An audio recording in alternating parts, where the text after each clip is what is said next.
when we got to the end of the timer and I said I'm ready, in my head I was like, I'm ready to stop being a little piece of shit. I'm not ready to stop being a little piece of shit. Does that bring you joy? Austin, I have a deeply important question. I'm terrified. Is there any internal logic, however bullshit it may be, to which restaurant the Cymbalines are in? Even if it's a joke. To jump in as quickly as possible, the stakes are Ulysses, Doc Hobb, and Rex Maximus are at the Creshell Tarif, the evil glowing green tower, with Lace, the sapphire ancient dragon, who is DiCaprio's head of intelligence. So they have all the information you could possibly want. You can ask them as you all decide amongst yourselves which restaurant to go to and whether to long rest. So to sum this up as quickly as possible, through the whole Orlando layer, you all did very well. You basically crushed every single thing thrown at you, but you did use a couple of resources that you can't get back without a long rest. If you use a short rest, you can use all of your hit dice, which you had to use a single one, so most of your health, and of course, warlocks will get most of their stuff back. But there's a couple things you won't get, and you'll have to decide. I know what the consequence is for the long rest. You do not. You just have to live with that. I will read the 12 restaurants in alphabetical order that the egg could be at.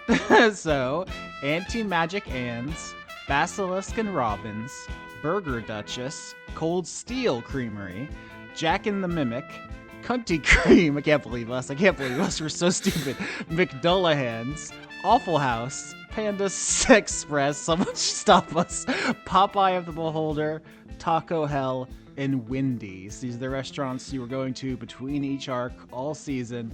That's where the Cymbalines are, and one of them, that's where Viola found them before the exposure to the Times slime caused her to become chronologically unstuck in time. I'm going to open the floor to you all, but to answer your question, Dan, the Cymbalines and I have our own logics and thoughts. I don't think it's a puzzle to be solved. I think it's a game to be played. They're trolling you. That their whole thing is pranks and whimsy. That's my point here, because if that's the case, there is necessarily a bit I can figure out, because I've spent a week thinking about this. And what I'm coming to as part of the issue here is that, okay, Cold Steel Creamery. Fairy dragons would hate cold steel, unless that's the bit. So, it's either they aren't there, or they 100% are. However, Offal House was where I played actually it was technically the alley behind Offal House, is where I played a goblin. And I think Austin would enjoy forcing me to play a goblin waiter again, just to fill airtime. Side note, Burger Duchess, have it your way. The Cymbalines want to have it their way. There's layers here, and I need to unravel the puzzle. Okay, so my first thought was those little fellas, they're real cunts. They're probably at Kunty Kreme. That's the one that I think would be funniest for them to be at. Also, I don't know why, but my instinct is that's where your missus would have gone first looking, and I can't quantify why I believe that. To Kunty Kreme?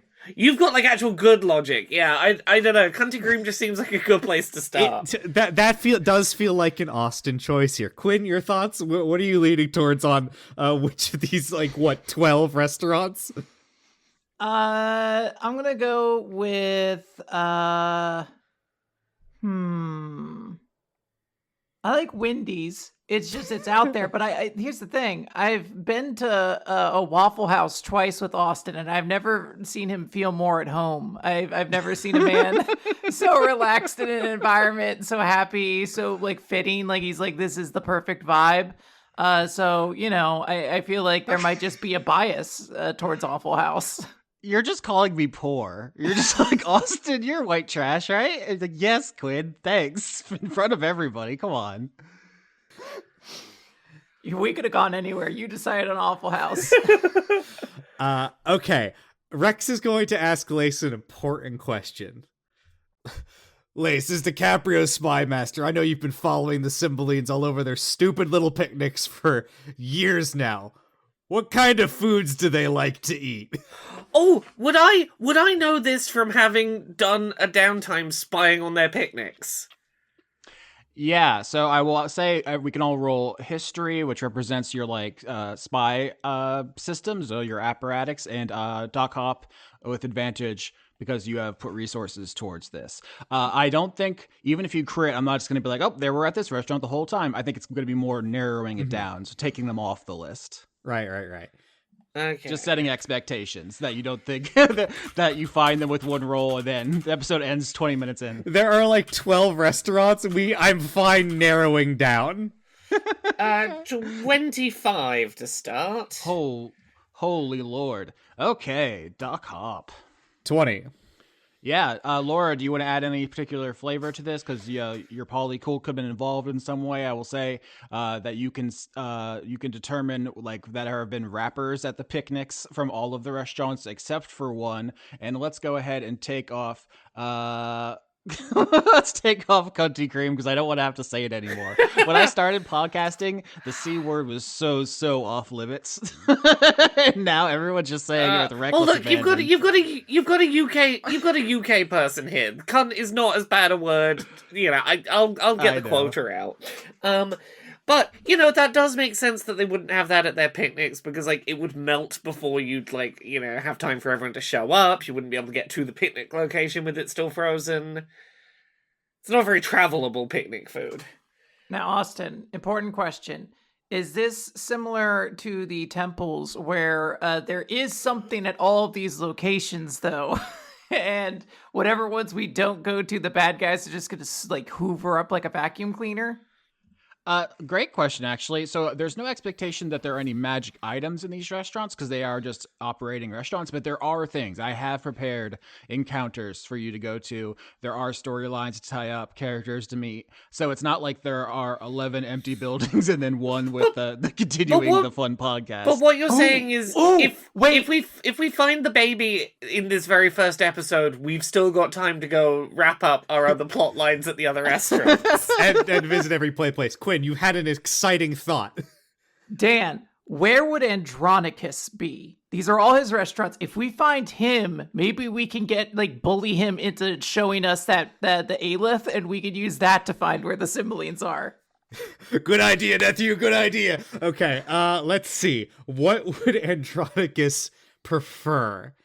Yeah, I will just cut in here and say, I believe you got word that Andronicus was just re-entered the country because he wasn't available at the last big group scene. So he wants fast casual. I think if you go to his lair, he'll just be there. That'll be the equivalent of a long rest because you'll have to fly over there and then have a whole interaction. That's fine if that's what you want to do. But instead of, you could check like 3 restaurants and the times it would take to talk to Andronicus. Yeah, I'd say we should go for it now then, not go for Andronicus, just because I think my beautiful time wife has become unstuck in reality. If while we're doing this bit of discussing things, we've got the other question, which is whether we take a short or a long rest, and I will put this in Dan's court because while I am fundamentally the person who will gain the most resources back from a long rest, you're the one whose kid is on the line. So it basically depends on how badly do you want me to be able to do double foresight again in whatever big encounter is coming. I think Rex would be... Rex is rushing in. I mean, I haven't actually spent... I've spent like 2 of my, long rest things. But that's just like 40 temp HP and setting myself on fire.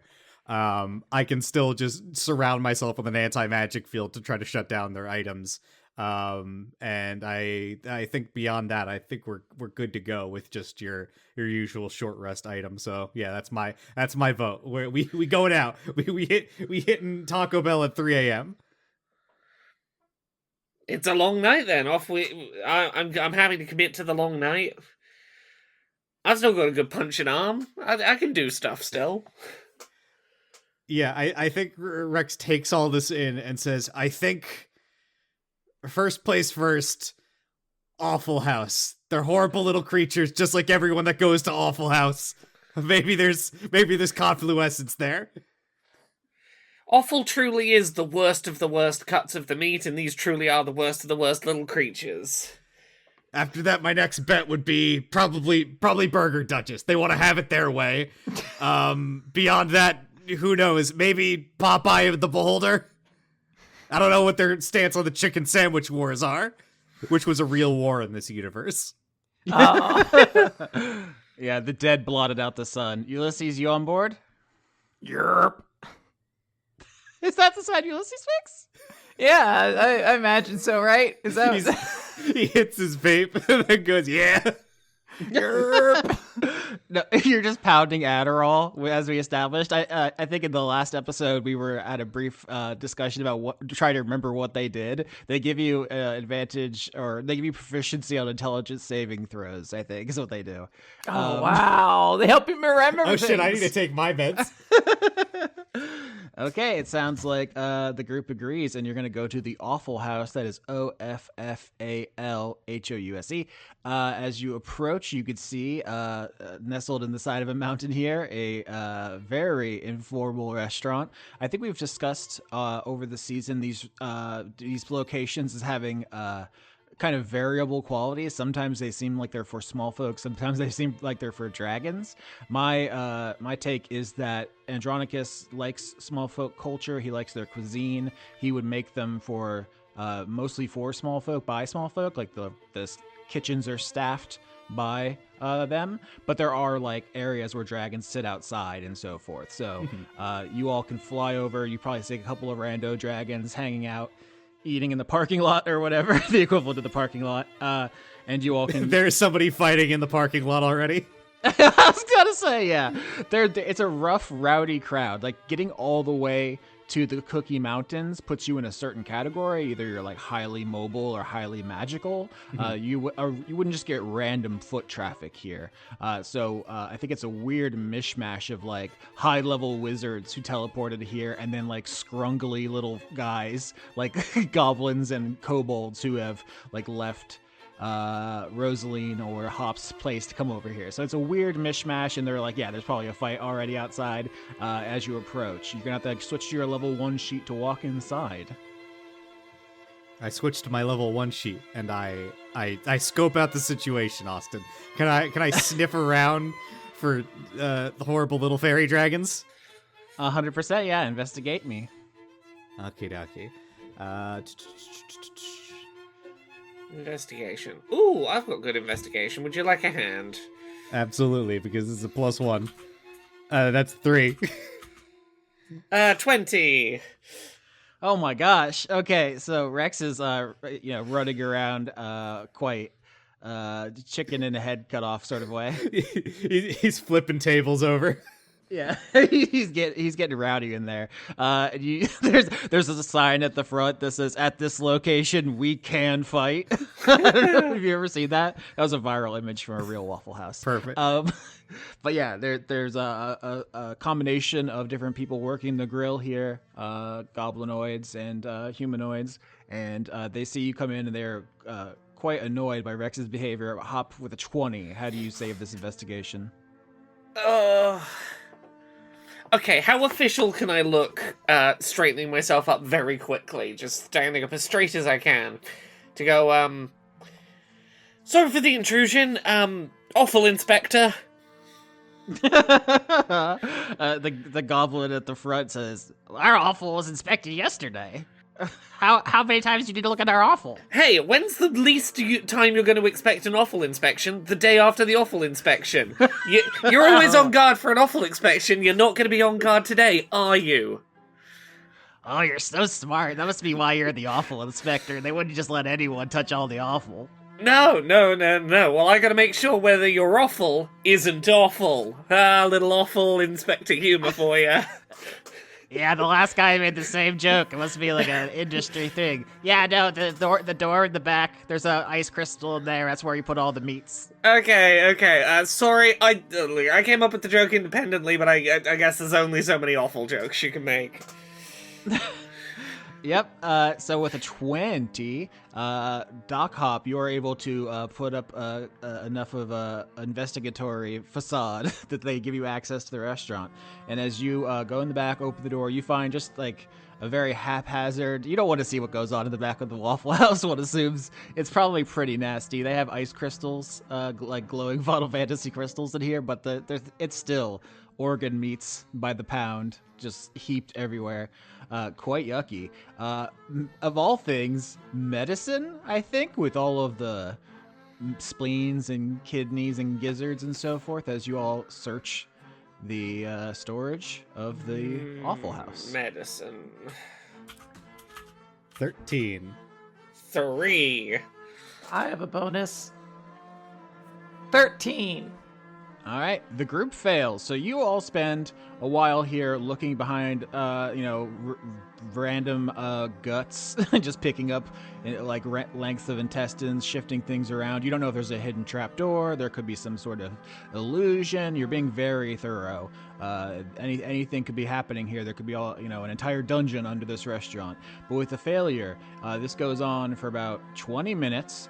When you hear, because you're all in the back with the storage with the ice crystals, someone else opens the door behind you, and you turn and you see the peeking face of a kobold. Is it a kobold we're familiar with? It sure is. He is wearing a blood-stained shirt. He has a necklace that appears to be actively trying to choke him to death, gouging his throat open as it heals repeatedly. And he has a sword at his hip, which, Laura, Hop has felt the sting of and a terrible tummy ache for weeks. It's Keeper the Kobold. We have to stop meeting like this, Keeper. Oh, you don't like me? I'm sorry. I didn't know it was bothering Well, no, you. what would my wife think? I'm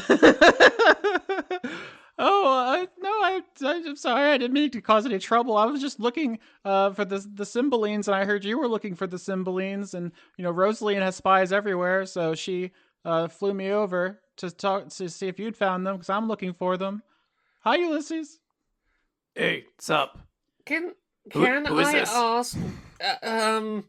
I whisper. I use the tinfoil telepath hat. There's a real piece of shit that is like it's like literally unkillable, in a very annoying way.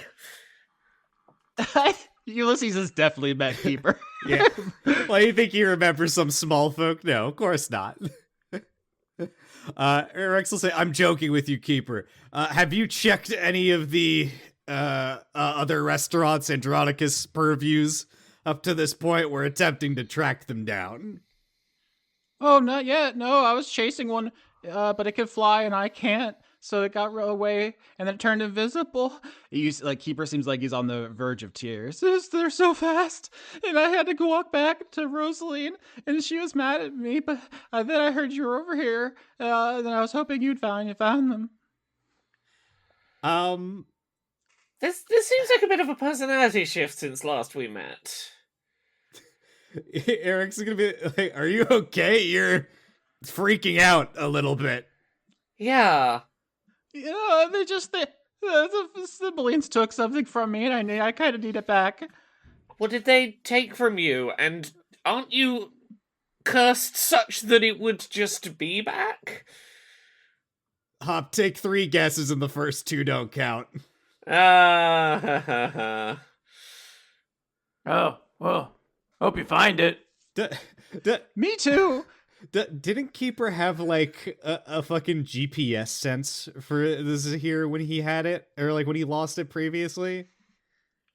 I mean, it certainly called to him. I wouldn't say it was specific as a GPS. Remember, DiCaprio had it for like 30 years, and he would constantly try to get it back. But no, it wasn't like a homing beacon. How long have you been without it, out of curiosity?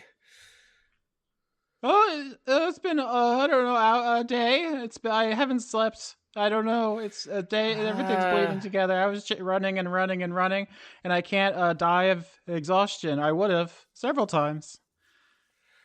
What a! I'm so happy for you that you can't die. Mhm. No, I know it's all thanks to you. You're really helped me. Thank you, Hop. Yeah. Rex is gonna huddle up with his family here and go, do we want to take Keeper with us?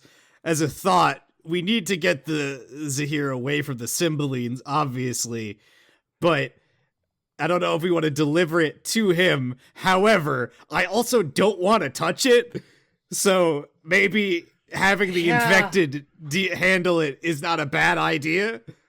No, and this is someone who is highly motivated by the same objective we have, so right now would not be a hindrance, probably. And at the very least, he's like a perfect living shield. That is true. Should we, like, tie him to a shield? You feel a hand on your back as Keeper tries to enter the huddle like he's part of the family. He's like, I'm here too.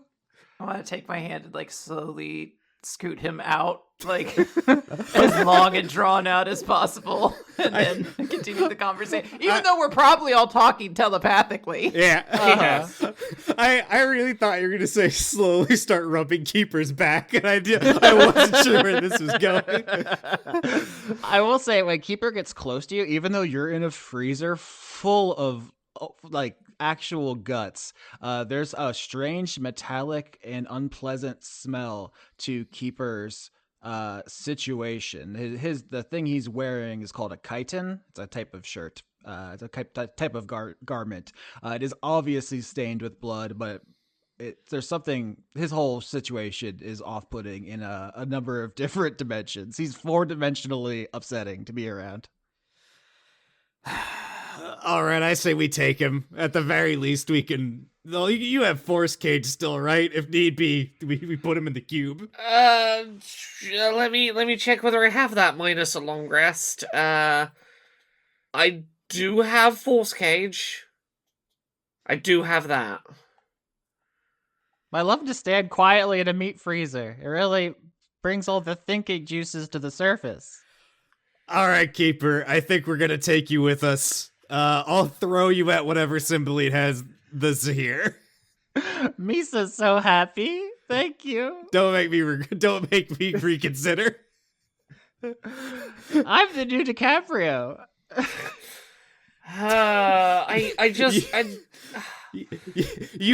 You couldn't fill her 8-inch heels. For the moment, Jesus. Keeper's a keeper. Yay!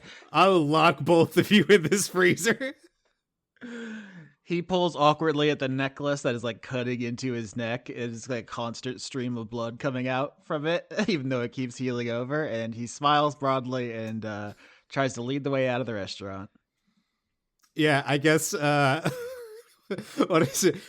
Rex picks him up by the back of his clothes, like you're carrying a child by a harness or like a handbag. And then I guess if it seems like there's not like we've obviously failed at this location, I guess we'll just fly away unless nothing stops us.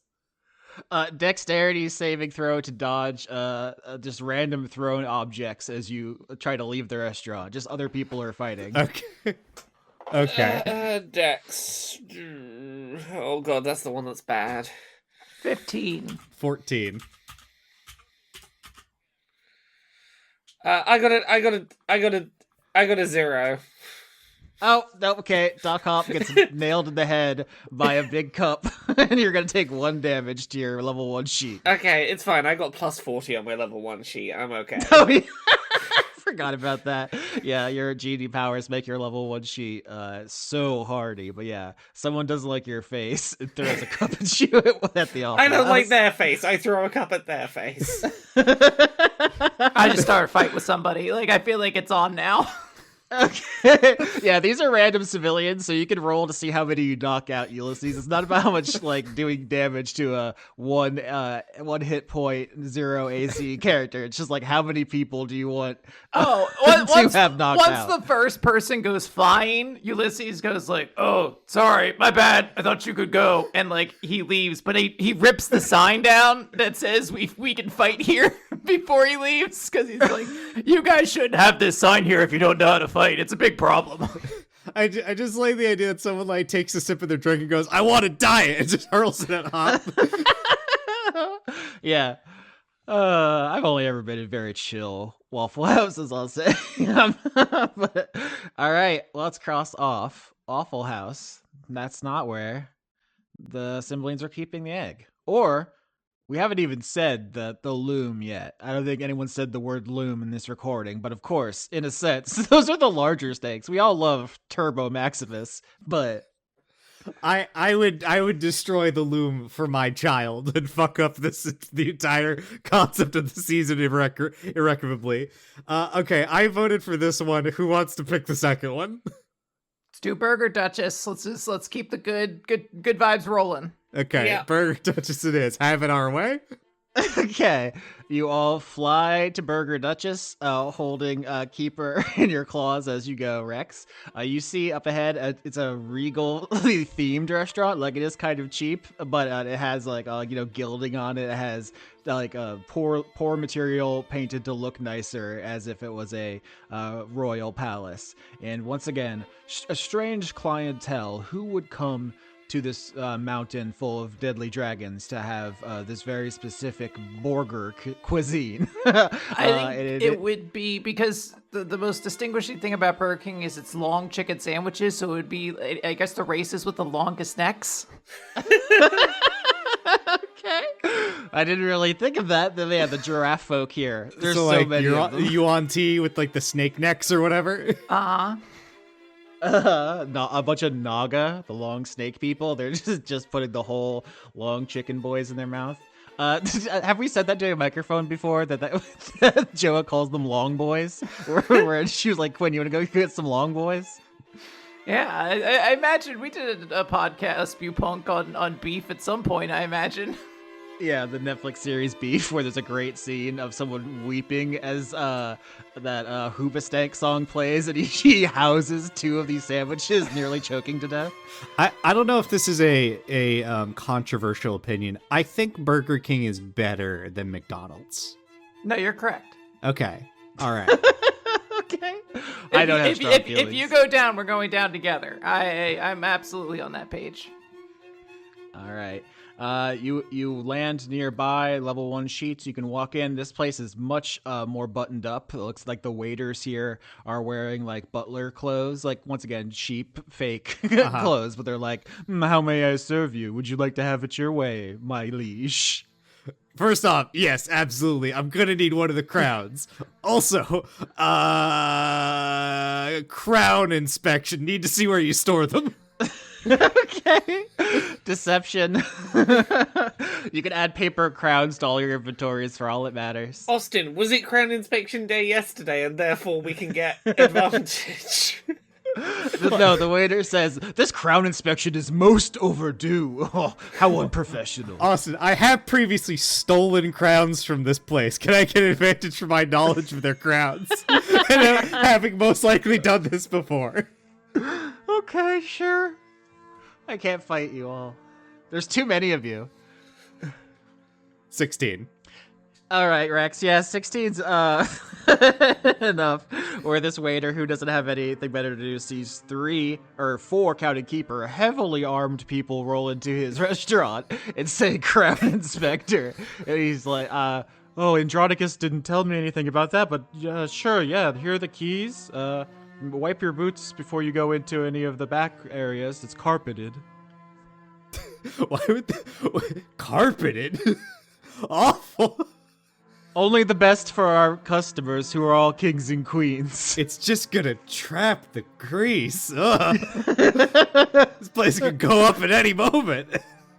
There's a spell called Prestidigitation, my liege. I can clean grease instantly. Do you think they're paying minimum wage people to cast spells? Dan's actually thought about the economics of having a bunch of fast food restaurants in an impenetrable mountain range, so don't fuck with him. Well, you honestly, if I was just like a simple a simple like shitty spellcaster in a fantasy world, I'm absolutely learning prestidigitation starting my fucking cleaning service. Like a 5-foot cube instantly cleaned every 6 seconds. I'm done with the house so fast. Like I'm ripping through places. I scoop up all the crowns and I go to the back room. Okay, so the four of you begin searching Burger Duchess. Before I reveal what you find here, what are you all talking about as you do this? You know, they've really changed how the crowns look here. They used to have these sort of the classical, I wanted to say Kingdom Hearts style crown, but I couldn't figure out how to describe it. Now they're leaning towards more elven styles in recent years. I really don't know if elves are into this sort of dining. I'm sorry, it's not my area of expertise. Is more prongs better? Well, there's a whole theory on that, really. So some cultures add more prongs depending on the number of your name and your lineage. Henry VIII versus Henry VII, things like that. Or you can add one for every time you execute a wife. Ulysses is watching the equivalent of Subway Surfers to distract himself, but like cell phones don't exist, so I think he's just staring at a wall and imagining it. Like he's just willing it into existence.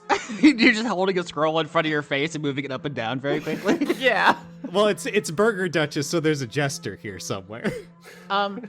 As you all are talking and searching through the restaurant, you're not finding anything particularly suspicious, when all of a sudden from the dining room, you hear someone strike something 3 times very loud, as if to get attention, and say, "Hey, King!"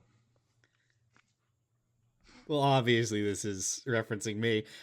Is this a familiar sounding voice? It actually doesn't strike you with any familiarity at all. I would make you roll for it, but it's impossible to succeed because you've never heard this person's voice before. No. Mm-hmm. Well, Rex has a big enough ego to assume that this is someone addressing him. However, he's not going to be fucking summoned by some peasant. He's looking for his child. So no, he continues to just search the back rooms. Hell yeah. I want to go out and see who's ringing the thing.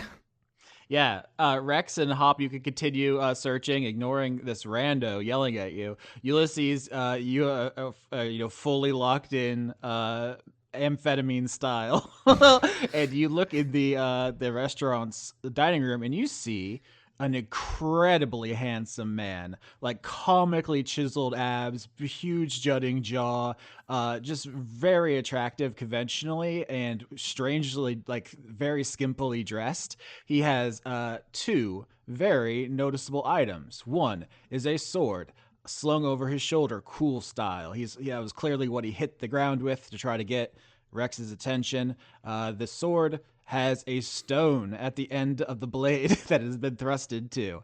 The other item that this man has is Gucci shades that you saw many, many, many, many, many, many times on the face of DiCaprio Devereaux. This man is purple. Who is purple? This is the Hey. Is Ulysses just going to pick up a shift? Hey, what's going on over here, guys? Yeah, Ulysses, you are currently a robotic insect. you're a warforged Thriad created. You boot back into the room and just strike up a conversation with this stunningly handsome incubus. He says, "I wasn't talking to you, bug boy. Where's the king?" Oh, hey, those are my aunt's sunglasses. I could take those back. Oh, okay, you're related to DiCaprio as well. Or I think you would say, "Oh, so you're related to that bitch, huh? All right, I can tangle with you if you want to go." All right. Let's see. How many attacks do I get at level 1, Austin? Is it just 1? I believe it's just 1. Yeah, he can't insult my family like that. 14. That is not gonna hit. He brings up the sword and the stone. The sword is still firmly lodged in the stone, but he blocks your blow. I'm going to use the picture of Lady Falconbridge here, because this is her minion, the one who stole DiCaprio's glasses before fleeing the mountain that was vaporized. You killed everyone they've ever known, and they hate you, understandably. I mean, we also blew up Lady Falconbridge's house. Don't we get, like, slight points for that?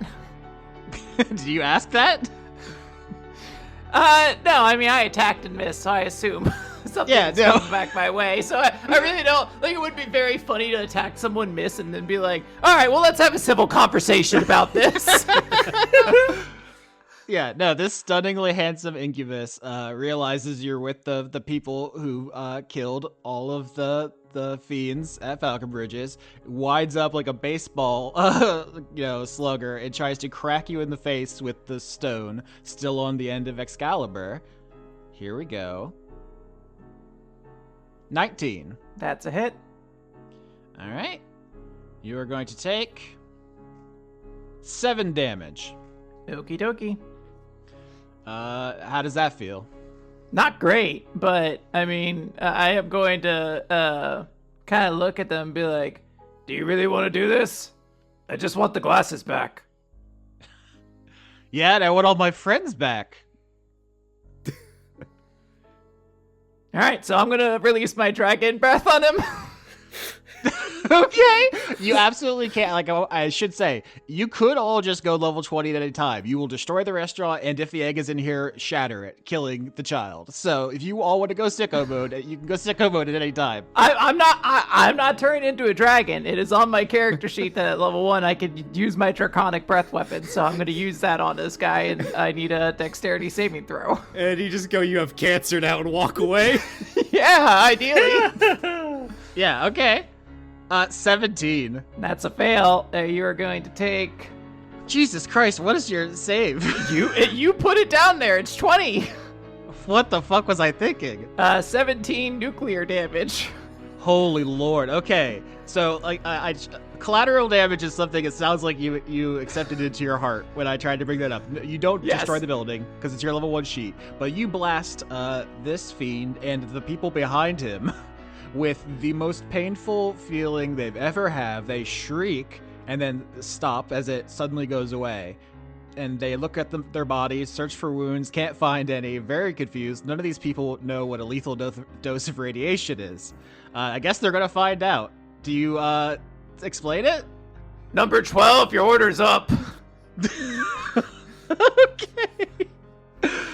2 long boys and a cherry Dr. Cola. Do you want to roll intimidation just to have this person flee? Because they don't understand what's just happened to their body. Yeah, sure.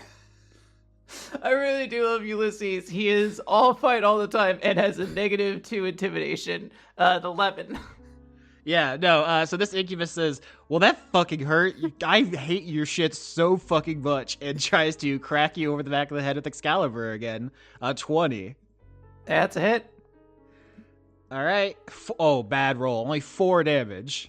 Okay, I'll be like, yeah, you should probably go to a doctor, or like yeah, you should probably go to a morgue. Like, bug. well, okay, that's a good one, but like, you literally might need to go to like the state to start kind of planning your will. Do you have a lawyer? Yeah, you're gonna need to go to Enobarbus's to get your servos fixed, idiot. Okay, but that hurt. I think you have like a really bad cancer right now. Is that like the consumption? I'm an old-timey wizard. I don't know what that means. Well, no one else claimed these long boys, so if you want them, you can take them and leave, and I'll just pick up the glasses after you pass out in the parking lot. Yeah, let me make a Constitution saving throw here. Let me see. Oh, 9. No. Okay. So the incubus keeps trying to hit you with this weapon that they can't properly attune to because they are not of noble lineage. That's how the weapon works. I don't make the rules. They just keep cranking you with a rock, and you're a robot, so it doesn't really work too much. Eventually, they get tired and they slump over. Quinn. Can I reach down and like just pick the glasses up off of his head? Yeah, they're not dangerous, so I don't know if you could attune to them, but you could wear your aunt's glasses until she gets back. Yeah, exactly. I just want to make sure, keeping them safe. I imagine there's some kind of respect code amongst dragons that if you're like, oh, this is someone I like and it's one of their items, I'm gonna keep it for them for when they come back. The family that was sitting behind the incubus, the little kid runs up to you and says, Mister, what's cancer? Well,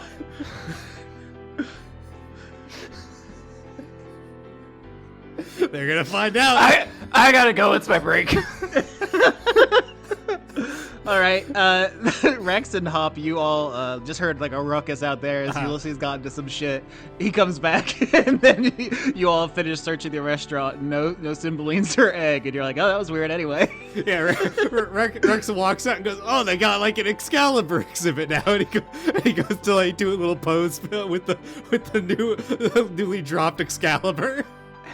Yeah, I don't know if we need to say this. Maybe you want me to edit this out, Dan, so we can just feel smug together. But of course, Excalibur and Caliburn are separate swords. Sorry, yes, which one? I get them confused. I thought Excalibur was the one from the Lady in the Lake. Caliburn is the sword in the stone, right? I believe so, but you said that Caliburn was in the nymph, so the mummified. Whatever, they're cool swords. Well, I guess we should say, hey, Hop, is it one of your girlfriends? Isn't that one of her things? Does she want it back? Oh, yeah. Does she need a whole new hoard, though? Maybe she wants to pick something new. I'm going to assume old hoard unless told otherwise. Yeah, I should probably grab that. Rex has already left the buildings. Just because if Rex knew this was Falcon Bridge, he would have tried to keep it for himself. So he's left the room. He's gone. Okay, so you got Excalibur back, but instead of using it yourself, Ulysses or Rex, you're giving it to Hop to hold on to give back to Falcon Bridge. That's where we landed? Yeah, I think so. Okie dokie. I'm going to cross off Burger Duchess from the list. We're down to 9 restaurants. Okay. Laura, you're up. Can you remind me what the 9 are so that I... Taco Hell, Wendy's. I don't remember what the bit was. I just wrote Wendy's. Wendy's. Auntie Magic Ann's, Panda Sexpress, McDullahan's, Cold Steel Creamery, Jackin the Mimic, Popeye of the Beholder. Panda Sexpress, because we all know that pandas don't have sex. It's clearly a cover business. This is the one I was most worried about because I don't know if there's even a joke there. I think one of us just said the first thing that popped into their head. Okay, that means it's not at Panda Sexpress. Okay, pick another one. Okay. Okay, go back, Austin. What were the other choices? I mashed B. I reload my save. No, can I get a survival check just quickly to look through Panda Sexpress so we can like montage past it? Survival, okay. 12. 6. 5. All right, this time we sit down and get There's some food. too much sex going on in there. We don't want to go. It looks gross. I was gonna say, yeah, there's a sign up at the window that's like closed for maintenance, but you can peek through. You can clearly see the employees having an orgy in there, and you're like, "Oh, we don't need. This is none of our business. This is unrelated." This place probably actually needs an inspector. I think. Ooh, it's getting to the fryer. I did not know the pandas were getting down like this.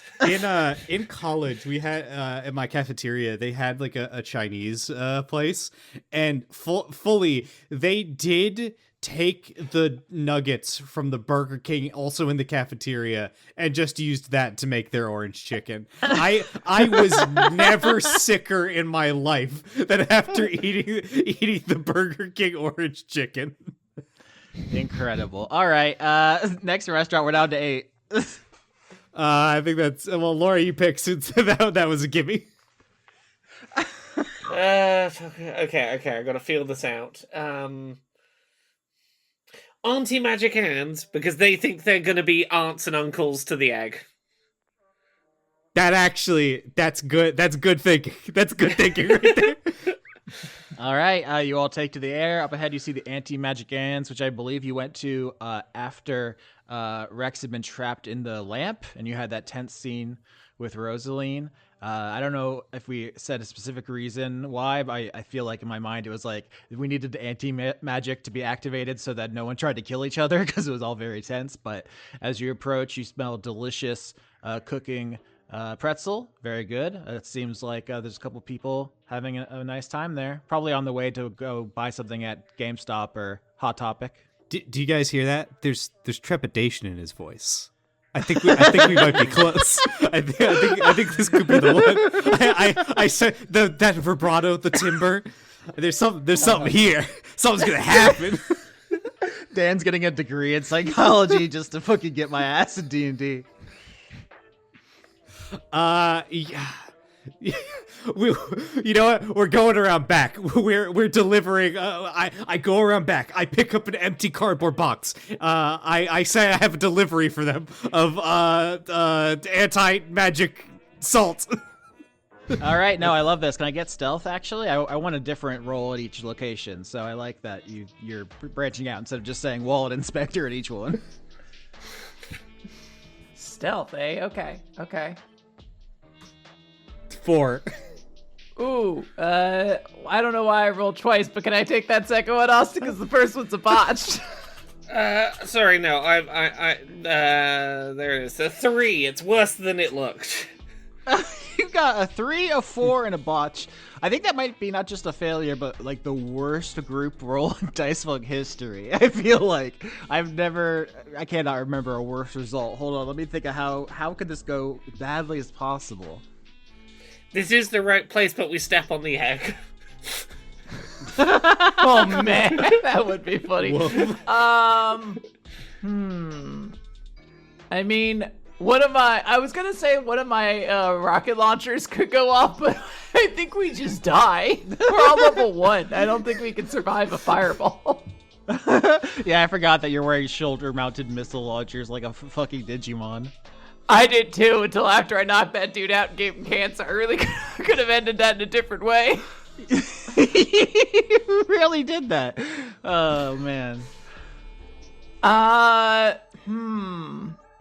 What could happen? I'm looking at all my items here. Does Keeper just steal my rug of smothering and go off looking for something? Oh, you know what? Speaking of Keeper, here's my pitch. So you all sneak in the back of the anti-magic hands, right? You're looking around. You all feel a shiver come over you as you enter the anti-magic fields, and no spells work here.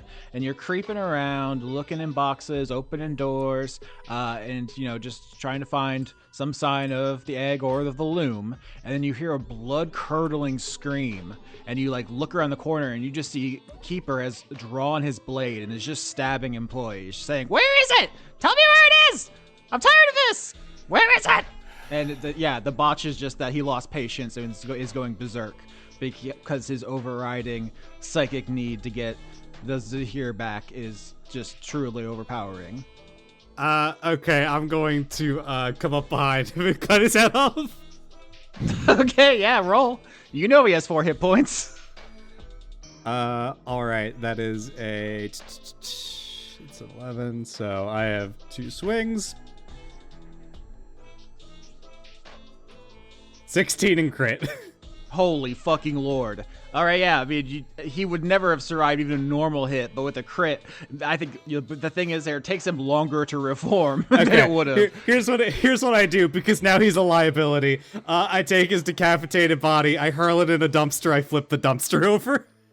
Okay, so you have Caliburn. You withdraw it from its mummified sheath in one clean motion, decapitating him. His head flies into the fryer. You grab his body, you entomb it in a dumpster. People are screaming and running, emptying the restaurant because he just went berserk on someone.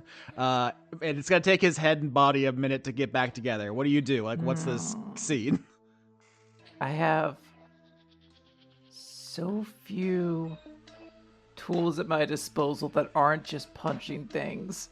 Can I just do an athletics? I want to search through this page, really just be flipping boxes of pretzels and hot dogs over, just looking for anything, because I know we're on a time limit. Yeah, okay, so if you want to do athletics, not to do a thorough search, but to just bull rush through stuff, that is totally fine. But yeah, you're on a timer because soon Keeper will reform and he is clearly running out of patience. 16. Great, yeah. Okay, so Ulysses, you succeed in ransacking the restaurant. You're knocking everything over, you're doing it really fast. You hear the flutter of wings as a fairy dragon that was hiding underneath the table tries to fly out of the restaurant. You see its beautiful purple, green, blue coloration. It was just one. Cymbeline was here, just chilling, I guess eating a pretzel, and it's now trying to flee. Fucking football tackle. I sack it. Yeah, roll. What's the strength contest to do that? This is so completely pathetic for it to do. I rolled a crit. I got a 12. Okay, it wiggles away. Can you believe that? Can you fucking believe that? I have a -1. You have a +6. The dice. Okay, fun. The fair dragon goes for the door. Rex, you jump, you grab it in midair, it twists out of your arms, you hit the ground. It's just sometimes even the best wide receiver in the league drops the ball in the end zone. It happens. You see the fairy dragon take to the sky, like it goes out the door. It's getting away, but it's still within sight. Austin, as soon as we're outside, I want a level 20 sheet. As soon as we're outside and I'm not going to damage the restaurant, and I turn on my special eyes that can see invisible things. Yeah, perfect. Yeah, if you fall out of the restaurant, here's the thing. You can turn your level 20 sheet. It is so much slower than you. I'm not even going to make you roll to catch up. Yeah. But it is in the sky. What do you want to do? You can see it perfectly. If I'm pulling out that level 20 sheet, I'm not going to have it on hand later for Keeper, but is this the moment to force cage? Yeah, I think it does kind of make sense to put it in the cage and go, you're gonna tell us where my fucking child is, or else I'm gonna start getting creative. I mean, maybe this cage starts getting smaller and smaller. Yeah, fuck it, force cage. All right. There's no save. Doc Hop, Adult Steel Dragon, you create an invisible cage of force around this fairy dragon. As it is flying away, it thinks for a moment it may have gotten to freedom, slams into the wall of your force cage, and it is caught in mid-air above the anti-magic ants. I will say, Ulysses, you sacked the restaurant thoroughly. No loom, no egg. Just there happened to be one Cymbeline having a snack, and it's fluttering around, slamming into the invisible bars of this cage like a moth, under a glass. So do we break its spine now, or Yeah. would we?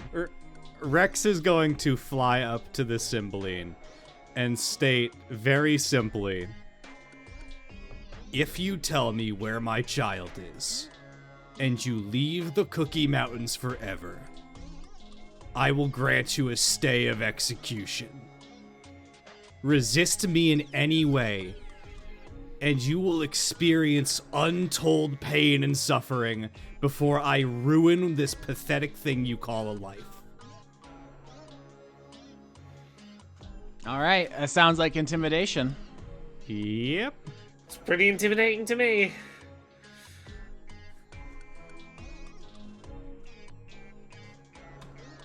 $24. Okay, so at this point, if Desdemona was still alive, which easily could have happened 1,000 ways, ice crystals would have exploded out of every orifice in this guy as he popped like a balloon. But you did kill her, so she can't do that anymore. And this Cymbeline is very nervous and just says, I guess I'll tell you, but how do I know you're not just gonna kill me? I mean, your cruelty is legendary. I remember the Cymbeline 7. I'm not even gonna dignify that with the response, you don't have a choice. I mean, you did get his ass completely, though. With a 24, this Cymbeline is willing to give up its siblings if you can somehow, convince it that you're not going to just immediately cut its head off as soon as it tells you. I don't care about your existence. As I have said, if you leave the Cookie Mountains and never return, and my child and the loom are returned to us, then I have no reason to ever think of you again. Continue to act against me, and I will respond. That is quite simply what I have done in every single case. From the moment you were released from the trapezoidal little guy, you attempted to rob us. Then, you were assaulting the people of the Cookie Mountains with a sphere of dragon kind, leading dragons to their death. Do not play innocent in these games. If I was younger, I would have already incinerated you. You're trying my very limited patience. Look, we don't want to hurt you. We would ideally like that not to happen, you know. If you help us, I can put in a good word with Big and Angry over there and make sure we do right by you, you know? All right, good cop, bad cop. Can I get a persuasion, Doc Cop? Yeah, persuasion. It's actually cop hop. 8. All right. With an 8, that failure causes this Cymbeline to reveal something about itself, which is it puffs up its chest kind of confidently and says, "I'm not a weak little Cymbeline. I have magics. The Great Diamond Dragon gave me her blood, so I can. If you keep messing with me, I'll become a giant diamond dragon, and I'll fight you all. I have magics. I can actually teleport out of here. I'm not even. I could do it if I wanted to. I just don't want to right now." You realize I invented the magic you're referring to? I heard your version sucks. I heard your whole thing is like lame and it just turns people into goo. And who's dead right now, me or Desdemona? Damn, dude, that's cold. You're really... As is her corpse. You're mean as fuck. Okay, well... If it helps, if you agree to just do what Rex wants, you can try to invade my horde. It's full of dangerous stuff, but like I'll let you take a run at it. Oh, that's interesting. Yeah, the Cymbalines are infinitely curious and interested in new stuff. So if you want to bribe the Cymbaline, Ulysses, with your horde, are you being honest? If you're lying, that's a deception. So no, I think Ulysses is like, yeah, I mean, sure. Like in his mind, he's like, yeah, my thing's full of like dangerous weapons anyway, so it's gonna be tough. But like, if you're good enough, then like, you know, good on you. Yeah, can I get, I think, insight? Because specifically you're trying to prey on the fact that you know the Cymbalines are like incorrigibly curious and greedy is too strong. They like stuff. They think all the stuff is theirs. I got a 6, but Austin, a while back you did give me inspiration. I sure did. Picking up an item that was a dangerous weapon, so I think I might try to use that to re-roll, and I got a 17 this time. I needed a 20 to have the Cymbaline betray its whole family and lead you all to them. So with a 17, at this point, What if? Hold on, Austin. Okay. I'm back at the table. What if I have an item in my inventory? I still don't entirely know what it does, but it's just called the dangerous stamp. Can I put this dangerous stamp on this creature and say that it is the same as having word that this creature is under my protection? Oh, okay. Yeah, so the dangerous stamp is from Bolingbroke's collection. He gave it to you for your quinceanera. It actually increases your, I think, damage die for your weapons because it makes you more powerful. It's a commemorative of like, war. Basically, that's what the danger of it is. But if you want to roll deception to say that it puts you under his protection, that is the kind of fey shit that I think Cymbalines would be really into. That idea. So yeah, deception. 18 crit. Well, there it is. Crit. All right. Now, this is a fun, protracted, good cop, bad cop, hop cop. Everyone got a hand on the ball. I love this. All right. So with that crit, everyone feel free to tell me how you convinced this one Cymbaline to be bribed into giving up the whole family. We go, hey, you want this cool stamp? And he goes, fuck, that's a real good, ooh, I didn't consider that, ooh. Oh, wow, yeah. I mean, I think the first time we had someone play the Cymbalines was like Skitch and Sarah, and they sold out like a bunch of people for, I think it was a Snickers bar in that episode. The idea of like them being like, I won't buckle under any circumstances, and the equivalent of somebody being like, do you want free face painting lesson? They're like, yes, absolutely. I want to look like a tiger. Here's where they are. All right. Yeah, I think there's like a lot of tension, and Ulysses is just gonna place this stamp on the Cymbaline's like side. I don't know, they're pretty small, so I don't think I could put it on his hand, but like on its body, and be like, so long as you have that, you're under my protection. If anyone messes with you, they have to answer to me. Aw. Kind of sweet in a fucked up way. Ulysses, your weapons hit, the damage dice are going to drop from 2d8s to 2d6s, which is the normal for your big fighter weapon there. So that's the consequence of giving up the stamp. And the Cymbaline sheepishly says, oh, my siblings have really gotten into Fey history recently, and so they've been hanging out mostly at the McDullahans, because it's the Dullahans, they're a kind of Fey headless creature, and so like all the waiters there are like really, for our culture and past and stuff, and so they're all kind of like nerds about it. Fuck, it makes sense. But I was thinking Austin wouldn't want to do McDullahans because it's McDonald's and thus too capitalist for him. I psyched myself out. Yes, but what better than to have the evil capitalism be where the evil is? Well, evil's a matter of perspective, really, when you think about it. The Cymbalines are small little guy, and then I kill him. I kill the person saying this. You in the audience. I shoot you dead. Yeah, no, so the real question here, because I've given you the answer, but that was a crit, so I'm not gonna, hide the ball. That's where you need to go. Do you kill the Cymbaline with the stamp just as a petty action, or do you let it go? I have told him if he leaves this country, then he can go. If I ever see him again, I will kill him. I want it to be stated, if anyone attempts to harm this thing, Ulysses is getting in the way. Aw. All right. So the Cymbaline sticks the stamp to his forehead and flies off over the horizon. And behind you, like on the ground, because you're all dragons in the air now, presumably, was where the force cage was. You look down and you hear like the glass shatter as Keeper, adjusting his newly reattached head, kicks the front windows out and jumps, sword drawn, strange bone white blade glinting in the sun, just looking around, like, where'd they go? I need this Sahar back. I need it now. Quick, let's get to Wendy's, and then let's head off to McDullahan's. Fuck, that's really good. All right, so you're all flying over to McDullahan's. Final approach. I was curious if it was going to, figured out in the first episode that we went through 1, 2, 3, 4, 5. This is the 6th of 12, so exactly half, basically. Hold on. Does anyone want to take a quick stop at Popeye and the Beholder and get a crispy eye nuggets? Look, I don't want to slow us down getting your kid, but also, like, they do a really good kids meal, and if your kid, like, happens to hatch as we're arriving to, like, collect them, good first meal. Okay, Austin, we stop and get some... it's on the way, we get some nuggets just in case. Only if the drive-through queue's not too long. Can I get perception checks as you making your final draconic approach to the McDullahans? Of course. It is, however, the fly-through, because we're flying through.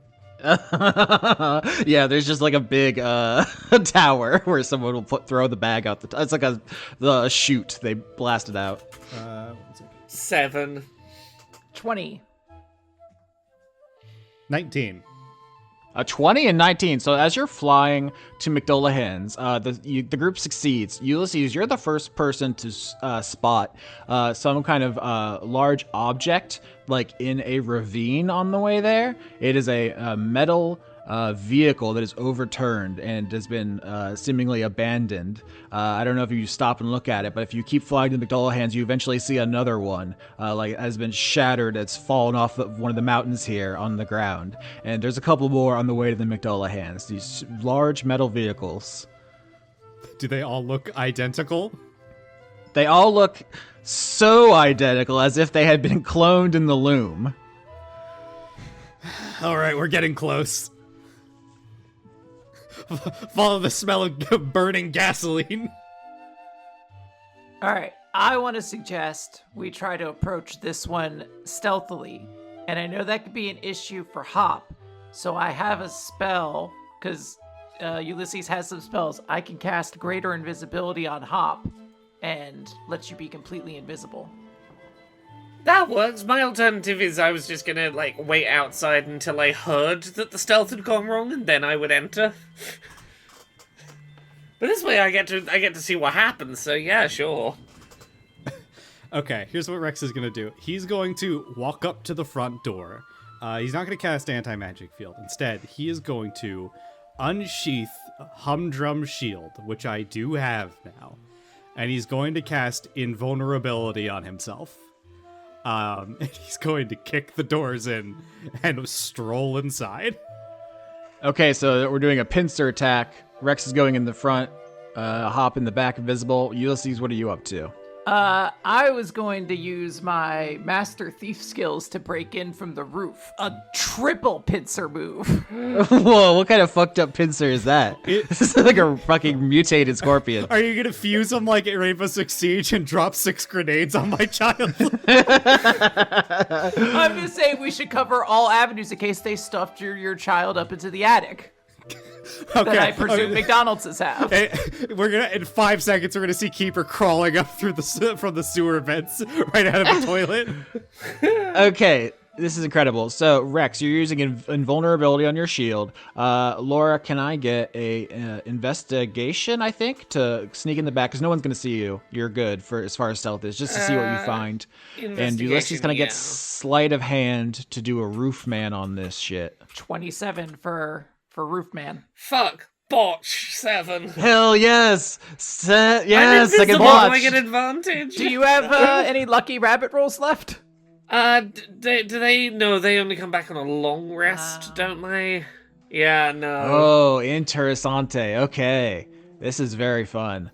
All right. So, Rex, you kick the door open. You're holding a humdrum shield, which has the kind of unsettling visage of a dwarf on you cut a startling profile of this large muscular man. First off, body shaming, beautiful image of a dwarf. Fuck you. I think okay. I mean, I'm sure it's beautiful in many different ways. I thought you had specified that it's you sent me a picture of it. That was interesting. Well, we did establish that it was so beautiful that DiCaprio wanted it early on in the season. So okay. It's something that can be appreciated from its fine craftsmanship. It's peerless in quality. Don't get it twisted. And you walk in, and you see that this restaurant is mostly staffed by Dullahans, which are the headless horseman type of creature. They're a fae, humanoid with no head, and they all I was gonna say they all look at you, but of course they don't have eyes. They all sense you and turn in your direction. And a hush falls over the restaurant. It has this you're serving robbery vibes, I'll say, to this. Ulysses, can you narrate what it looks like you with your perfect 27 getting flawlessly into the attic? I'm in full dragon form, slowly unscrewing like the ductwork until I open it up, and then I slim down into a robot mantis of some kind, genosect as established, and I make myself real narrow as I start wiggling down the ductwork into this facility from above, and I'm going to watch from the sky, essentially, of this building as my siblings break in. Uncles, aunts. You look down through the ventilation or whatever. This restaurant is like a fae-themed. Dan is posting funny Rainbow Six gifs in the chat for us. But you see that in the back that there are a number of people cooking back here of fae origin, and you see a couple of fairy dragons flutter through. You also see people shape changing, so that fairy dragons will come in and then take the form of a red cap or something, and then start chopping up onions, and you're like, oh, the Cymbalines could have gone undetected here because they can literally just look like anything else, and vice versa. But you definitely know there are, I think with your 27, I'll say you see at least 3 fairy dragons in this restaurant. So you're scouting ahead. Very, very nice. Excellent. Dan, how many gifts do you have for us? I just, Discord lets you search for them, so infinite, really, at the end of the day. Okay, perfect. Doc Hop, do you have any thoughts how you fuck up? Because you're invisible, and what do you mess up? She bumps into an invisible Cymbaline.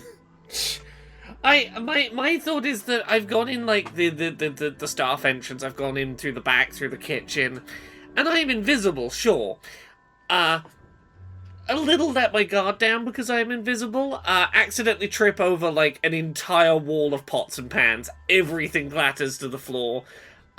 Maybe some soup or something with a sauce to it gets knocked off of where it's simmering all over me.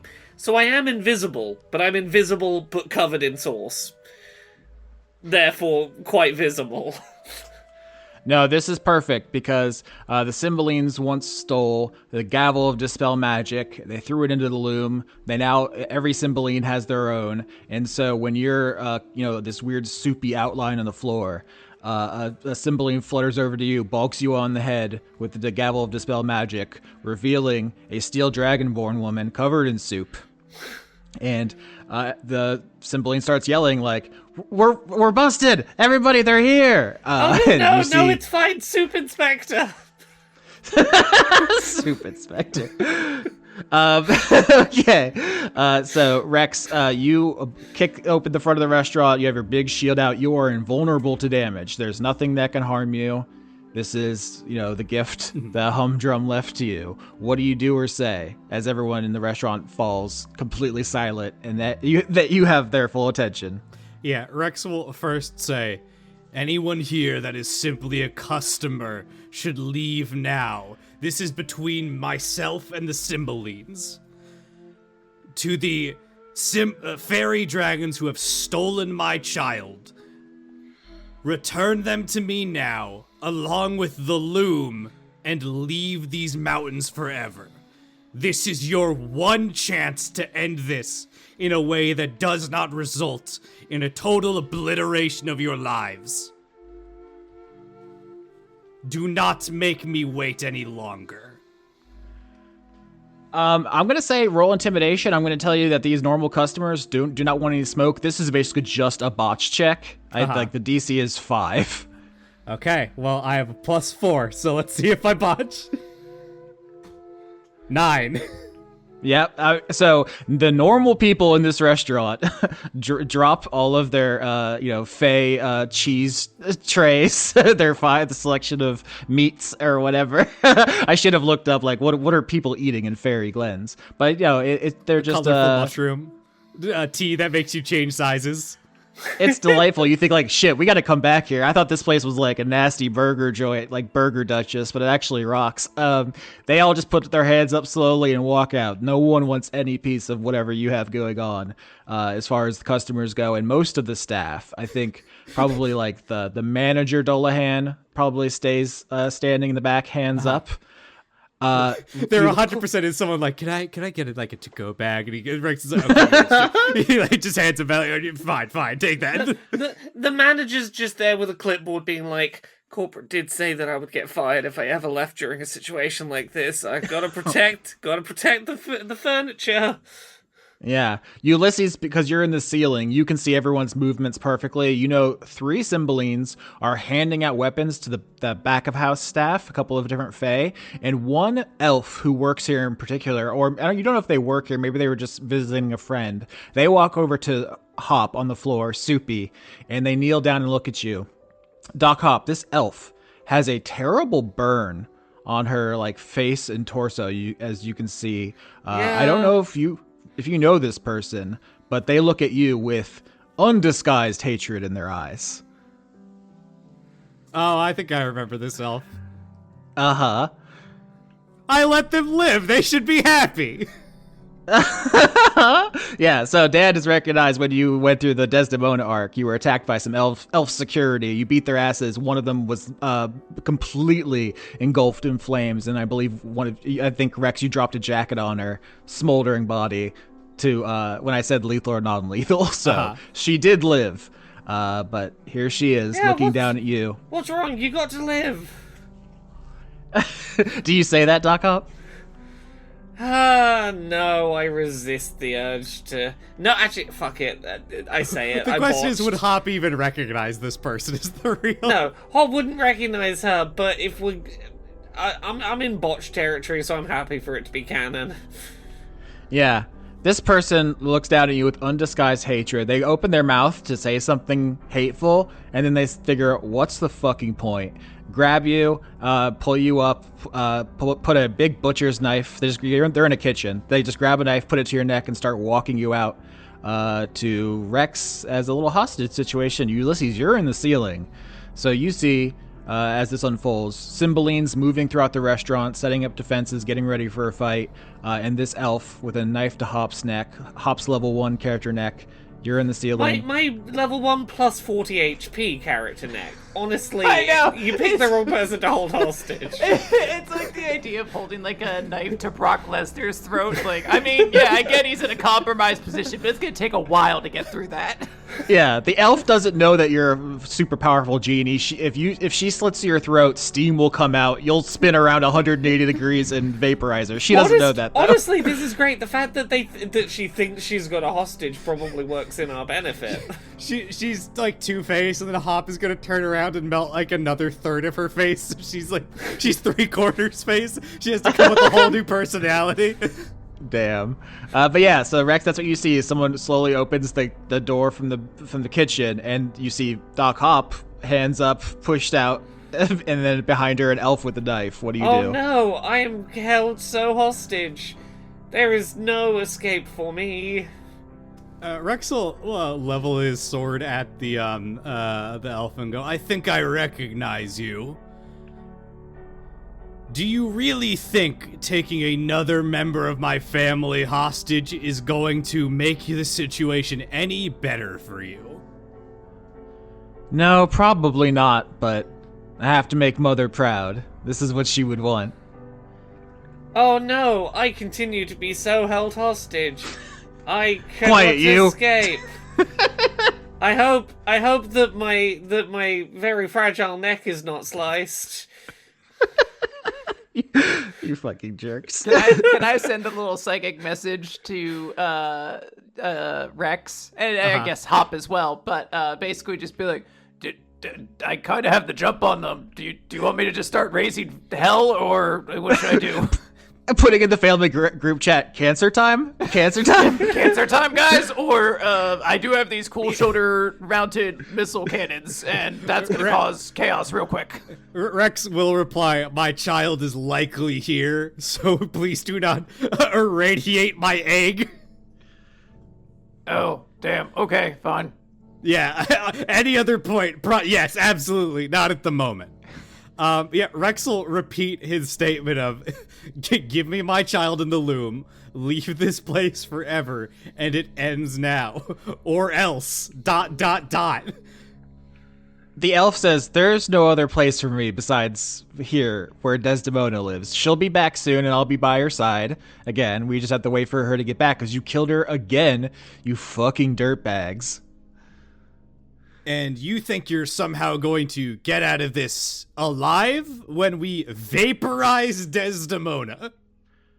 Oh no, I absolutely have no illusions that I could fight 3 adult dragons. I am an elf, so, I mean, I'm gonna die horribly here, but I'm buying time for reinforcements to surround the restaurant while everyone arms up, because there are more things in these mountains that hate you than things that hate me. Austin, can I use that tell that there are enemies on the outside of the building as my cue to get back onto the roof, and then I can cancer time the outside of the building? Well, yeah, here's the question. Survival, I think, if you want to go scouting, because you're in the ceiling perfect with your 27, and so there's no problem about you getting back out, but you don't know exactly what's out there yet, so give me your survival. Yeah. That's a botch. Well, it's, because you have I expanded have the bot mask, sets. so it's a botch. Holy God. Okay. This keeps getting so good. What an incredible show we make. Yeah, Ulysses, you start commando crawling up out of the roof of this restaurant and start like searching the horizon. You're like looking around like, oh, are armies encircling us again? Like what tactics are being employed against me? And then you feel a boot on the back of your neck as someone stands over you and just says, Nice try, kid. Fucking Ulysses gets stuck in the vents on the roof, and he has to message Hop and Rex. Step uncle, I'm stuck. Help! No, I hate this. This episode. No. Get on it, fan artists. Fuck. Hey, I may have run into a problem in up here. There might be people in here too, so you might wanna. It might be cancer time. With or without your approval. All right. So there's two like conflicts going on here, like two showdowns. One is this kind of hostage situation that the elf doesn't realize is not as huge of a threat, but it's not like you can just go dragon mode right now without risking the egg. So that's an interesting wrinkle. Up on top of the restaurant, on the roof, someone has Ulysses pinned. You're in your level 1 form. You don't know the consequences of going to your level 20 sheet. You assume you'll take out part of the restaurant if you suddenly become a dragon. Yes. Yeah, Rex sighs at this point and says, Hop, could you please fall backwards on this idiot? And then rushes forward. I fall backwards on the idiot. Okay, roll initiative for this level 1 fight. This is a human Rex, a dragonborn Hop, and elf. This is Desdemona's minion. You've never learned her name. You probably never will, and that's fine. To you, this is nobody. 12. Initiative. Am I also rolling initiative, or? No, okay. We'll get back to you in a second. 19. All right, Doc Hop, you're up first. So even though with a knife to your neck, you can act swiftly. Okay, I turn around and punch this woman in the face. Hell yeah, roll on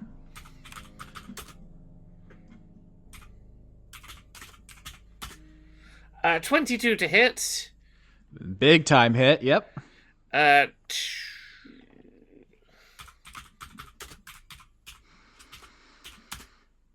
11 damage. All right, so first, Laura, you're going to take 4 damage as knocking her, because she has the knife to your throat, and as you wheel around, it slashes you, but the hiss of steam comes out. You know, we all know it's not that big of a deal, but she doesn't know that, and she reels back. You punch her in the face for 11 damage. You hear a crunch as her nose fractures, and she takes a step back. Rex, it's your turn. Okie dokie. So I will swing at her twice. Let me just keep hitting up till I get to the time I last hit attack. 22 and 23. Oof. That also hits, yeah. Okay. Austin, is it even possible for her to survive plus 9 damage? Yep. Okay. All right. So hold on. Let me roll this then. 15. Do I need to roll the second thing? Yep. So that's 17 damage. All right, so you run. What do you hit? Do you hit her with the shield? Do you hit her with the sword? Because you're humanoid. So how do you hit her? I think I'm using the shield for its intended purpose as a invulnerable bludgeoning object. As Hop breaks her nose, and then Rex pulls up the shield, and just fucking slams it right into the bridge of her already shattered nose. Yeah. So you both inflict what would be a severely debilitating blow to a normal elf, but as she stands there bleeding with the knife, you see in her wounds ice cold crystals begin to push out because she has been dosed with Desdemona's Megalon blood. Ew. I'm gonna drink your blood. Whoa, that is a crazy thing to say, mister. Yeah, and it's the last thing you're ever gonna hear. Oh my gosh, that's cool. All right, so it is now this elf's turn, and like I said, you see her shattered face. Crystals begin to push out. These are like the diamonds from the Diamond Dragon Desdemona, but you also feel cold emanating from her. And I'm going to make Austin, can I bait her? I simply extend my arms like wide, leaving myself completely open. Okay. Yeah, no, so she's gonna use Ray of Frost on you. You're invulnerable, so it kind of doesn't matter, huh? Yeah. But yeah, she extends her elfin hand, and you see like draconic scales begin to like push out. But instead of blood, there's just like like diamond dust pouring out as the Megalon is working on her. I will say at this point, obviously the Ray of Frost harmlessly hits your shield, no damage. But you realize if she does turn into a dragon, which she presumably has the ability to do, there goes this restaurant. Yeah, so I'm going. I get. Well, so how will this? If we can knock her out, will that prevent it? You don't know. Okay. Maybe I have to do the suck blood action then. Maybe you have to suck your way out of this. You sucked your way into this. You got to suck your way out of it, Dan. Okay. Yeah. That's what we're gonna do. What's the suck roll? Let me see here. Arguably performance. Okay. Performance. Well, hold on. You're revealing a lot about yourself, my friend. There's a lot of arguments to be made, right? There sure is. There's like you could say athletics, or perhaps well, there's no endurance anymore in D&D, so have like a Constitution saving throw. There's also sleight of hand, but it's more like, I guess, sleight of tongue and throat. I don't know. Let me pull up my copy of Book of Erotic Fantasy and see what it has to say about this. Okay. I hate this so much. All right, so it sounds like you're gonna make a roll to determine if you, with your human mouth, can bite into this elf woman and drink enough of her blood that the nanomachines don't turn her into a dragon. Is that what you're saying to me, Dan Leonard? So let me tell you about this, actually, because mechanically, my main attack is a bite. Sure, That's what I have been doing this entire game. I've just flavored it as him punching.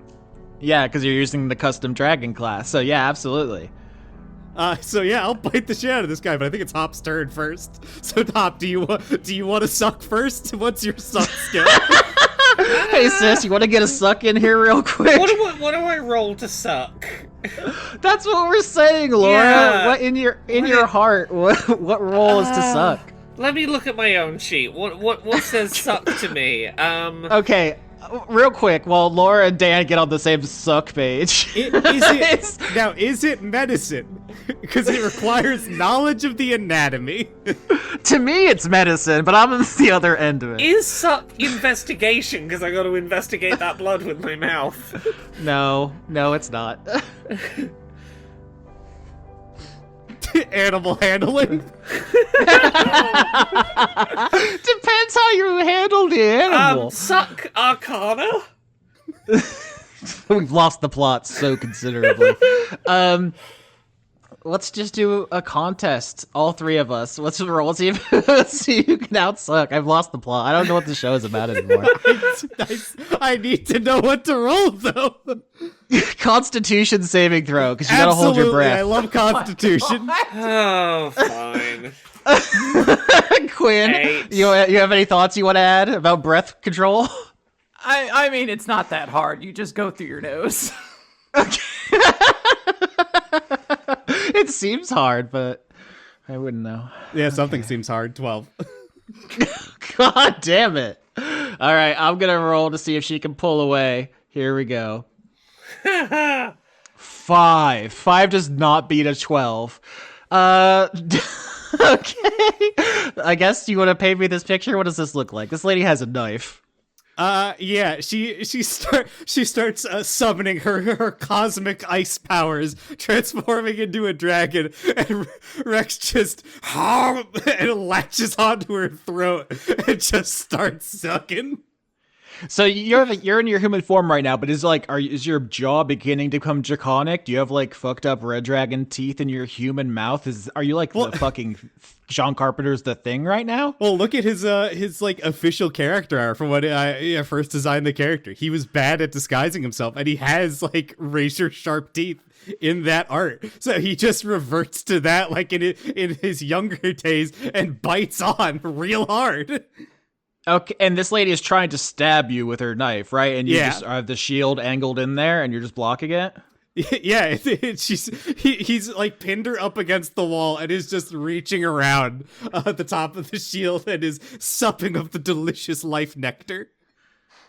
All right, on the roof, Ulysses, someone is standing on your bug robot neck. Hey, do you mind moving? It kind of hurts. Yes, son, it's supposed to hurt, but it's only going to get a lot worse from here. Maybe you want to go home? Can I turn? Like, can I see who this individual is? Yeah, if you try to crane your neck around, he relents just enough so you can go look at him. You've never seen this creature before. It looks like an earth elemental, but there's something off about it. I will just say it is an elemental, absolutely, but you don't know exactly what kind. It looks like it is made from an amalgamation of different materials, some flesh-like, some plant-like. It's unlike any elemental you've seen before, but it's just a humanoid shape of stuff. This person easily could have been like hiding in the trash outside, or it could have been on the ground outside. You wouldn't even noticed until they stood up and followed you. Hey, I would love to, but unfortunately I'm like, kind of here for some important things. So do you have like another place you could go and stand on someone's neck? No, I have nowhere left to go because of Orlando's children destroyed my culture and society. They let an army of rabble loose that destroyed the city I grew up in and killed all my family. And I won't bore you with my whole story, but I am here to kill them. Okay.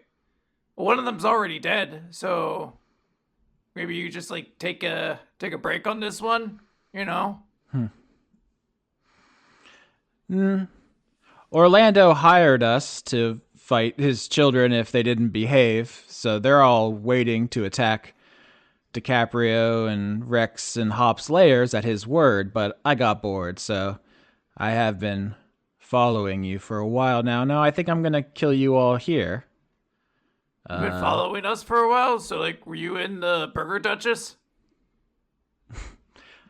Don't worry about this. Is all above your pay grade, kid. I know you didn't choose any of the stuff in the Genie Wars. You were just a little newt. I don't suppose you could sit this one out. I mean, I'd love to, but those are like my family, so I don't think I can.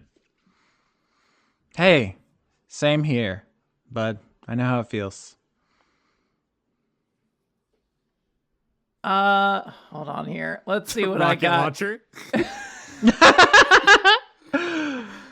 Let's see what I've got in my inventory that can help me out here. Can I use my rug of smothering? Like, can it get underneath me? I don't want to use Doctor Strange as the example because that was honestly rather trite. But like, I do want to like get this thing underneath me and just like zip me away.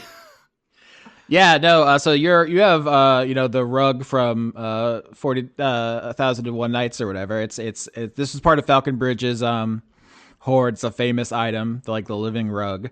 If you want to use it to trip this elemental, you absolutely can. I will need to roll dexterity. I will say that this elemental, which you still haven't identified, seems pretty sturdy. It seems like a lot of it is pretty heavy, so it doesn't looks like I have a great dexterity. Here I will roll. Why don't you actually roll me? Let's do a dexterity contest.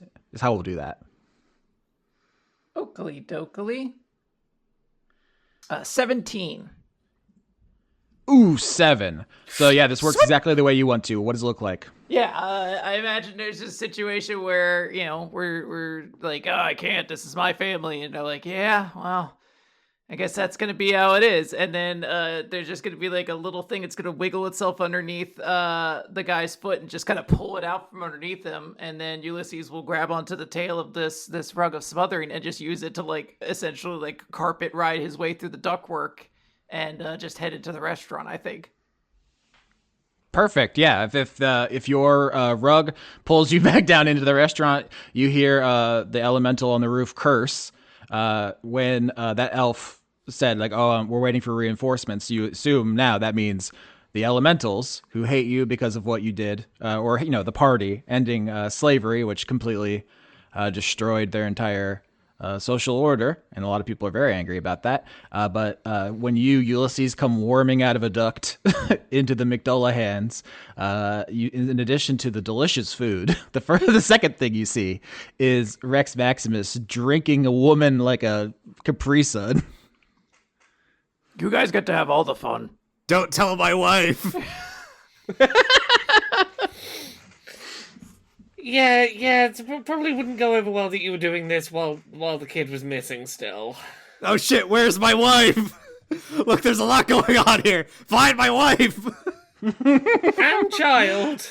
There may be a problem upstairs as well, and also outside, and I don't know, probably below as well. But I think that's the one we're going towards, right? What isn't there a problem? Let's. Am I done drinking this woman yet? Great question. I think you drink enough of her that there isn't enough nanomachines to transform her into a dragon, so she loses consciousness and will slump to the floor. There's still enough blood in her to keep her alive unless you choose to kill her. He's not gonna bother killing her. He doesn't care enough. It feels like a waste of his time at this point.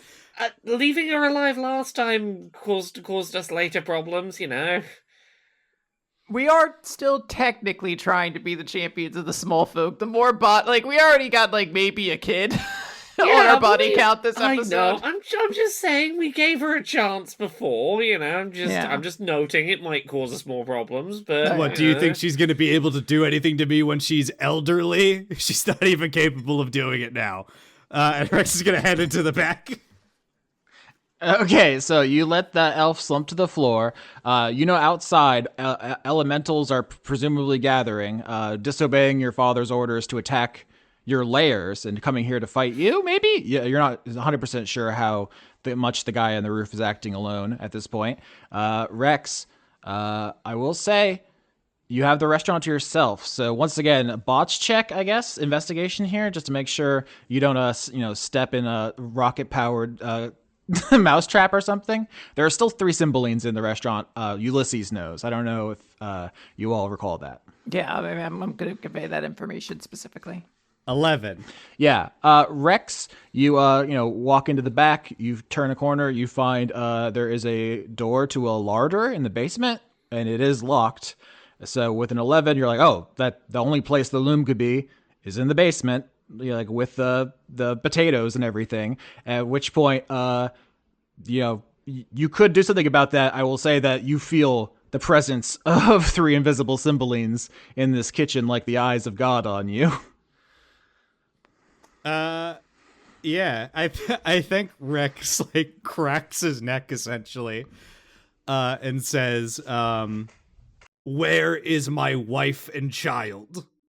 Let me rephrase that because I'm saying wife a lot. Really, I should be using the dragon term. Where is my mate and child? You hear some whispering from the invisible Cymbalines, and one of them says, the lady went bananas. She's bananas now. I don't know where she wandered off to, but it's our baby now, mister." What do you mean, wandered off? I don't know. She's bananas. Cuckoo banana puffs. I think Rex pauses for a moment after he says that and says, "What do you mean, baby?" Yep. Turbo Cymbaline, our baby. If they kidnapped your baby, you could kidnap theirs. Hop, that is my baby. Oh, I thought they also separately had a baby. Oh, that makes more sense. Uncle Rex, I have an important question. Your Yes? child is red, right? Presumably. Red are good against fire, right? My mate is not a red dragon. I do not know what my child is yet. Dang, okay. I was gonna see if we just burned everything down with fireballs. Then your child would probably survive that. Well, there's structural integrity questions, and Rex will once again address the Cymbalines and say, I am going to take my child back, and the loom. You can leave the Cookie Mountains forever, never to return, and I will spare your miserable lives. do you really want to play this game with me? Because I will put you back in the trapezoidal, little guy. You're so mean, mister. Cymbaline's good, Dragon's bad. And yet you've been drinking our blood to become us. So we're not so different. He gives a lopsided, fucked up grin. Dripping blood from the dragon blood he's already drank today. Yeah, so Hop and Ulysses, of course, you can enter this area. You see that there's this, like, the cellar with the lock on it, where presumably the loom and the egg are. The three Cymbalines in this kitchen, they know that you know they're here. You're having a conversation, so I think they just drop the invisibility. You see that they are like a bunch of small, cat-sized, vibrantly colored fairy dragons, and they're fluttering around the kitchen. They have they're like holding different items that they've stolen from various dragons. They're also, picking at the food in here. They're goofing it up. And they say, "Why should we give you our stuff? It's ours. We had it." At this point, there is no moral argument. There is no greater philosophical discussion for us to have. I've made my point incredibly clear. I will take what I have demanded, or I will kill you. Pick. There is no point in discussion with you. You have wasted so much of my time, hurt so much of my family, all while equivocating about how small and how much of a little guys you are, and how, we can't do anything, Pan. It's all ours anyway. Shut the fuck up. Drop off the side of the earth for all I care. Give me my child now. The Cymbalines chatter amongst themselves, and one of them says, "See, I told you." The other one says, "Bad guy, mean." And the other one nods, and they're like hopping from counter to counter at this time. Doc Hop and Ulysses, any thoughts? Can I, as a show of force, just like crush one of them? Can I start sneaking off towards the basement? Absolutely, you all can do anything you want. So yeah. I want to turn one into paste just to make a point. Well, hold on. A paste with a still functioning neck, because we need them paralyzed. So Okay, they can't okay. come back. Austin, what do I roll to snap one of their necks with my big metal hand? yeah, just do an attack. Just do a normal attack as if you were attacking. Okay, so that's 15 to hit. That hits. And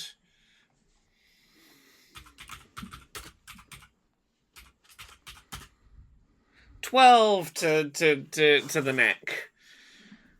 All right, so you have a metal arm, Doc Hop. You grab one of them and you would do 12 damage, which isn't enough to take them out, but it's very, very close. You like do a horrible blow, like, to death's door. And the other two Cymbalines scream, terrified. And, one falls off the counter. The other one starts flying towards the door. Ulysses, you said you wanted to go towards the locked larder?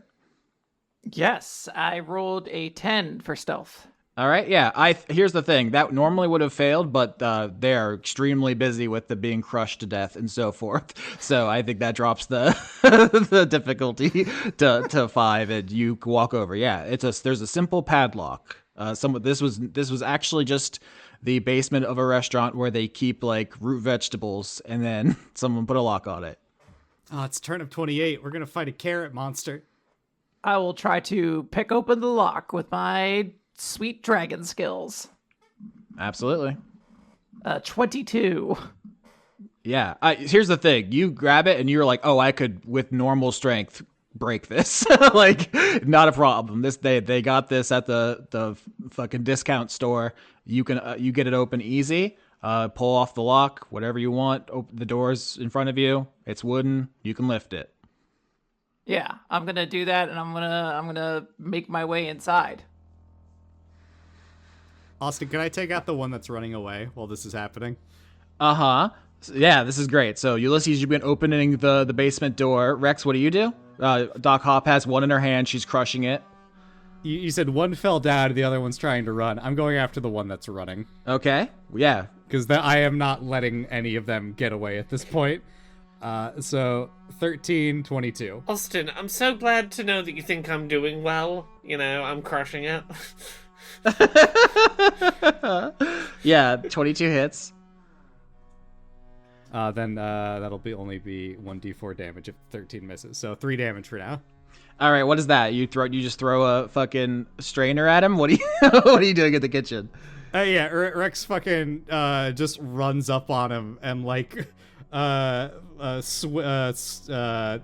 runs up on him and just haymakers a shield at him and just like clips their tail. You hit that Cymbeline, it hits the ground, stunned but not terribly wounded. But two of them are at your mercy. The third one is scrambling across the floor, obviously terrified out of its mind. Ulysses, you open the wooden door, and you can hear a sound in the basement. It's like a soft pulsing noise, like something's moving and alive. It's not like overwhelming, but there's absolutely something ongoing down there. Baby Rex, is that you? Turbo? You start descending the basement steps. It's dark. There's no natural light in here. Do you have dark vision? Let me see. Great question, Austin Yorsky. Thank you. Quinn, I think we all had a lot of great questions today. I have dark vision of 60 feet, actually. All right, incredible. So as you begin descending into the basement, your eyes can start to see the outline of something like pulsing. It's like a large object in the center of the room, growing and shrinking, like some kind of strange, shuddering lung. I don't think you've ever beheld the loom before. It is quite a strange thing. It's an otherworldly object. It is beyond magic and science. It is something else entirely. Here it is. Yeah, it's right there. I look for the baby, though. I'm not really interested in the loom. No, I love that. Yeah, so this thing, look, we talked before, it looks like a Hoberman sphere, like that colorful toy, but it's in the dark here, growing and shrinking strangely, shuddering in a way like no natural thing or even a machine would, and it is just, as you get closer, you realize it's like just spitting out popcorn, like someone left a piece of popcorn inside of it, and it's just duplicating it over and over in this empty basement, slowly filling it up. There's also a bunch of other stuff. You see discarded gavels of dispel magic. You see a couple of other items, firestone stars. There's a pile of firestone stars in the corner of the basement, and you're looking around, and I will tell you what you see in a second. Rex Maximus, you knocked a fairy dragon into the air. Doc Hop, you have one in your metal hand. Do either of you two want to say or do anything? Yeah, Rex is gonna put his foot on top of the one that he knocked down, and say, "Again, this ends here. Submit." You better do what he says. He means it. I've had a long day. My leg is getting oh so tired. Don't make me put it down. Rex Maximus, you're standing over this one. Can I get a wisdom saving throw real quick, Rex Maximus, as you stand over this Cymbeline? Yeah, I'm gonna use my full name. You have to use my full name, actually. Rex Tyrannosaurus Maximus. We'll see how you roll before we decide that. 11. 11 is not good enough. You're standing over the Cymbeline, and it reaches down and pulls out a little toy monkey holding a triangle, the musical instrument triangle. Fuck. It's Mr. Bananas from my childhood nightmares. Straight up, you recognize it immediately. It is a heavily cursed item the Cymbeline stole from your mom, Rosaline, and you just failed the check to resist it as the toy strikes its little triangle. It tinkles ever so gently. And you feel a magic wash over you as you have been cursed by this item. Oh, it brings back such good memories of childhood. What's wrong with me, Austin? What's happening?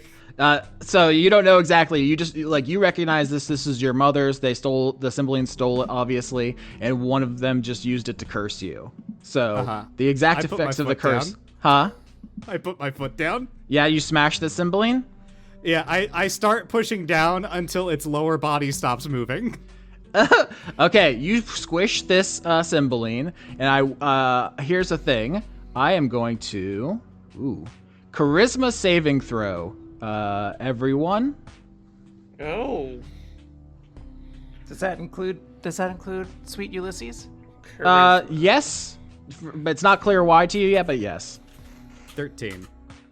14. 2. Everyone fails. Here's the fucking craziest thing, Rex Maximus. This fairy dragon is so much smaller than you, so much weaker than you. It should take no effort at all to snuff its life out.